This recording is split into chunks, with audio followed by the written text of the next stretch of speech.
እንግዲህ ዩኤስሲአይኤስ በዚህ ሳምንት ውስጥ ያወጣው ፔንዲንግ አፕሊኬሽን ያላቸው አጀስትመንት ኦፍ ስታተስ አሜሪካ ውስጥ ጠይቀው ፔንዲንግ አፕሊኬሽን ያላቸው ሰዎች ፎርሙ ጋር አብረው በቂ ኤቪደንስ ካላስገቡ ፎርሙን ዲክላይን እናደርገዋለን ወይም ሪጀክት እናደርገዋለን የሚል ውሳኔ ነው ያስተላለፉት። ከዚህ በፊት በባይደን አድሚኒስትሬሽን ኦፊሰሮች የዩኤስሲአይኤስ ኦፊሰሮች በቂ ኤቪደንስ የሚፈልጉ ከሆነ አንድን ኬዝ ለማየት ሪኩዌስት ፎር ኤቪደንስ ይልካሉ ይላል። ይሄ የተለመደ ነው። ለምሳሌ የሜሬጅ ላይ ስለ ጋብቻችሁ የሚያመለክት ፎርም ታስገባላችሁ፣ አፕሊኬሽን ታስገባላችሁ፣ 485 ግሪን ካርድ ታስገባላችሁ።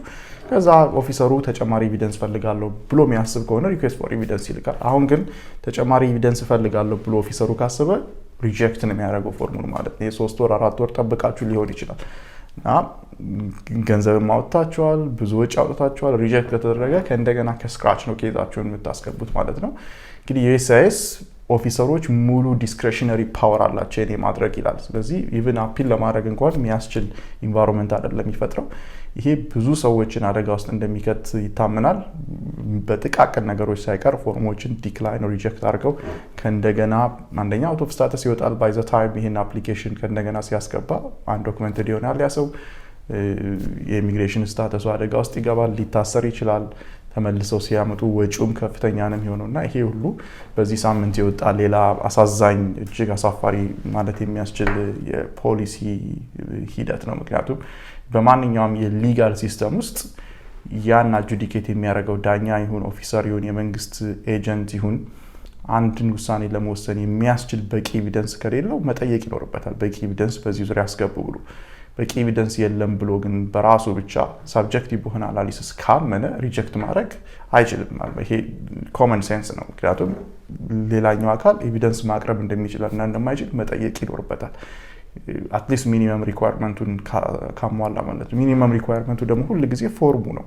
ፎርሙን ካስገባ አንድ ሰው ሚኒመም ሪኳየርመንቱን አሟልቷል ማለት ነው። ምክንያቱም ፎርሙ ራሱ የሚጠይቃቸው የኤቪደንስ ሪኳየርመንቶች ስላሉ ማለት ነው። ስለዚህ ያን ካስገባ በኋላ አዲሽናል ኤቪደንስ አላስገባም ብሎ ሪጀክት ማድረግ ህጉን የሚከለክል ነው። የህጉንም አጠቃላይ የአሜሪካን በህግ ላይ የተገነባን ሲስተም የሚያፈርስ እይታ ነው። በአሜሪካ የቤት ባለቤት የመሆን ህልም ከባድ ፈተና ውስጥ ወደቀ። የዋጋ ንረትና የሞርጌጅ ጣሪያ መንካት በአሜሪካ ለሚኖሩ በርካታ ኢትዮጵያንና ትውልደ ኢትዮጵያውያን ከዋና ዋና የህይወት ስኬት ማሳያዎች አንዱ የራስ ቤት መግዛት ነው። ሆኖም አሁን ባለው የአሜሪካ የሪል ስቴት ገበያ ተጨባጭ ሁኔታ ይህንን የአሜሪካን ህልም ማሳካት እጅግ ፈታኝ እየሆነ መጥቷል። በሐምሌ ወር የወጡ አዳዲስ መረጃዎች እንደሚያሳዩት ታይቶ የማይታወቅ የቤት ዋጋ ንረት በአንድ ዓመት ውስጥ ከፍተኛው ደረጃ ላይ የደረሰው የሞርጌጅ ወለድ ምጣኔ ቤት ለመግዛት ለሚያስቡ አዳዲስ ገዢዎች የማይታለፍ እንቅፋት ፈጥሯል። የአሜሪካ ብሔራዊ የሪሌተሮች ማህበር ማክሰኞ ባወጣው ሪፖርት መሰረት ቀደም ሲል ይኖርባቸው የነበሩ ነባር ቤቶች ሽያጭ በሐምሌ ወር ካለፈው ሰኔ ጋር ሲነጻጸር በ1.7 በመቶ ቀንሶ ወደ 4.06 ሚሊዮን ወርዷል። ምንም እንኳን የአሃዝ ምጣኔ ሀብት ባለሙያዎች ከገመቱት 4.05 ሚሊዮን ሽያጭ በትንሹ ከፍ ያለ ቢሆንም የቤት ዋጋ ግን ከምንጊዜውም በላይ ንሯል።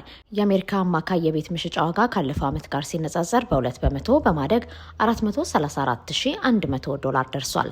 ይህም በብዙ ስቴቶች ለሚኖሩ የዲያስፖራ አባላት የቅድመ ክፍያ ዳውን ፔመንት ማሰባሰብን እጅግ አዳጋች አድርጎታል። ከፍተኛ የዕዳ ጫና ለሚጋፈጡ ቤት ገዢዎች ሌላው ትልቅ ራስ ምታት የሞርጌጅ ወለድ ነው። የሞርጌጅ ገዢው ፍሬድ ማክ ባለፈው ሳምንት ባወጣው መረጃ መደበኛው የ30 ዓመት ቋሚ የሞርጌጅ ወለድ ምጣኔ ወደ 6.69% በማሸቀብ ከአንድ ዓመት በላይ ጊዜ ውስጥ ከፍተኛው ደረጃ አስመዝግቧል። ለዚህ የወለድ መጠን መጨመር በዋናነት ምክንያት የሚነሳው በአሜሪካና በኢራን መካከል የተጀመረውን ጦርነት ተከትሎ የተፈጠረው ዓለም አቀፍ ቀውስ ነው። የነዳጅ ዋጋ መናርን ተከትሎ የዋጋ ግሽበት ሊጨምር ይችላል የሚለው ስጋት አበዳሪ የቤት ብድርን ለመተመን የሚጠቀሙበት የረጅም ጊዜ የቦንድ ትርፍ ከፍ እንዲል አድርጎታል። ይህም በቀጥታ የሞርጌጅ ወለድ እንዲያሻቅብ ምክንያት ሆኗል። የማህበሩ ዋና የምጣኔ ሀብት ባለሙያ ላውረንስ ዩኑ እንዳሉት የሞርጌጅ ወለድ ወደ 6 በመቶ ቢወርድ ኖሮ የቤቶች ገበያ በእጅጉ ይነቃቃ ነበር። በአሜሪካ የቤት ገበያ ከ2022 ጀምሮ በማሽቆልቆል ላይ የሚገኝ ሲሆን አሁን ላይ ዓመታዊ የሽያጭ መጠኑ ወደ 4 ሚሊዮን ገደማ እየተጓተተ ይገኛል። ታሪካዊው መደበኛ መጠን 5.2 ሚሊዮን ነበር። የገበያው ሌላው ትልቅ ክፍተት የቤቶች አቅርቦት እጥረት ነው። ባለፈው ወር መጨረሻ ላይ ያልተሸጡ ቤቶች ብዛት 1.54 ሚሊዮን ብቻ የነበር ሲሆን ይህ አሃዝ ከኮቪድ-19 ወረርሽኝ በፊት ከነበረው 2 ሚሊዮን መደበኛ አቅርቦት እጅግ ያነሰ ነው።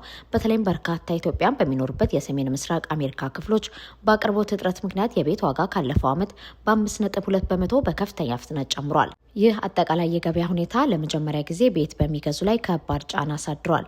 ለመጀመሪያ ጊዜ ቤት የገዙ ሰዎች ድርሻ በሰኔ ወር ከነበረበት 33 በመቶ በሐምሌ ወር ወደ 29 በመቶ አሽቆልቁሏል። ይህም በአሜሪካ ሕይወታቸውን አደላለው የራሳቸውን ንብረት ለማፍራት ለሚጥሩ አዲስ ነዋሪዎችና ስደተኞች ስርዓቱ ምን ያህል ፈታኝ እየሆነ እንደመጣ ቁልጭ አድርጎ የሚያሳይ ነው። በአዲስ አበባ የተመዘገበው ከባድ በረዶ የቀላቀለ ዝናብ የመሰረተ ልማት ክፍተቶች ዳግም አጋለጠ። ሰኞ ነሐሴ 5 ቀን 2018 ዓ.ም ከ10 ሰዓት ተኩል ጀምሮ በአብዛኛው የአዲስ አበባ ክፍሎች በረዶ የቀላቀለ እጅግ ከባድ ዝናብ ዘንቧል። መዲናዋ ዘንድሮ ክረምት ከገባ ወዲህ እንዲህ አይነት ኃይለኛ ዝናብ አስተናግዳ እንደማታውቅ ነዋሪዎች በአግርሞት የተናገሩ ሲሆን ዝናቡ እስከ ምሽቱ 1 ሰዓት ድረስ ሳይቋረጥ ዘንቧል። የዝናቡን መጠን ተከትሎ በሰውም ሆነ በንብረት ላይ የደረሰ ጉዳት በውል ባይታወቅም በርካታ የመዲናዋ ዋና ዋና ጎዳናዎች በጎርፍ ተጥለቅልቀው ማምሻውን ከፍተኛ የትራንስፖርት መስተጓጎልና የትራፊክ መጨናነቅ ተፈጥሮ አምሽቷል። ይህ ድንገተኛና ኃይለኛ ዝናብ ከመዲናዋ የዘወትር የክረምት ገጽታ ባሻገር አዲስ አበባ አሁንም ድረስ መፈታት ያልቻለውን ስር የሰደደ የመሰረተ ልማትና የፍሳሽ ማስወገጃ መስመሮች ችግር ፍንተው አድርጎ ያሳየ ነው። የከተማ አስተዳደሩ በቢሊዮኖች የሚቆጠር በጀት መድቦ የኮሪደር ልማትና ውበት ማዕከል ያደረጉ ግዙፍ ፕሮጀክቶች እያከናወነ ቢሆንም የከርሰ ምድርና የገጸ ምድር የጎርፍ መውረጃ ቦዮች አቅም ግን ከከተማው ፈጣን እድገት ጋር ሊመጣጠን አለመቻሉ የዛሬው ክስተት በድጋሚ አጋልጧል። ጥቂት ሰዓታት የዘነበ ዝናብ ዋና ዋና አስፋልቶችን ወደ ሐይቅነት ሲቀይር የከተማው የውሃ ማስተላለፊያ ቱቦች በቆሻሻ መዘጋታቸው፣ ጠንካራ የጥገና ስርዓት አለመኖሩንና ዘመናዊ የከተማ ፕላን ከስር አለመዘርጋቱ ለችግሩ ዋነኛ መነሻዎች ናቸው። ከዚህም በተጨማሪ በዓለም አቀፍ ደረጃ እየታየ ያለው የአየር ንብረት ለውጥ የሚያስከትላቸው ያልተጠበቁና ጽንፈኛ የአየር ጠባይ መገለጫዎች አዲስ አበባንም ከወትሮ በተለየ እያስተናገደች መሆኗን ይህ በረዶ የቀላቀለ ኃይለኛ ዝናብ ጥሩ ማሳያ ነው። በዚህ ምክንያት በተለይ በወንዝ ዳርቻዎችና ዝቅተኛ ስፍራዎች ላይ የሚኖሩ የከተማ ነዋሪዎች ከባድ የስጋት ቀጠና ውስጥ ወድቀዋል። የጎርፍ መጥለቅለቅ በስራ ደክመው ወደ ቤታቸው በሚመለሱ ነዋሪዎች ላይ ከፈጠረው ከፍተኛ እንግልት ባለፈ አደጋውን አስቀድሞ የመተንበይና የነፍስ አደን ዝግጁነት ክፍተቶች በስፋት እንደሚስተዋሉ አሳይቷል። የዛሬው ማምሻ ዝናብ ለከተማው አስተዳደርና ለሚመለከታቸው የፕላን ባለሙያዎች ትልቅ የማንቂያ ደውል ነው። የከተማውን ገጽታ ከመቀየር ጎን ለጎን ከተማዋንና ነዋሪውን ከጎርፍ አደጋ ሊታደጉ የሚችሉ ዘመናዊ፣ አስተማማኝና የተሳሰሩ የፍሳሽ ማስወገጃ ስርዓቶችን መገንባት የቅንጦት ሳይሆን የህልውና ጉዳይ መሆኑን አጥብቆ የሚያሳስብ ነው።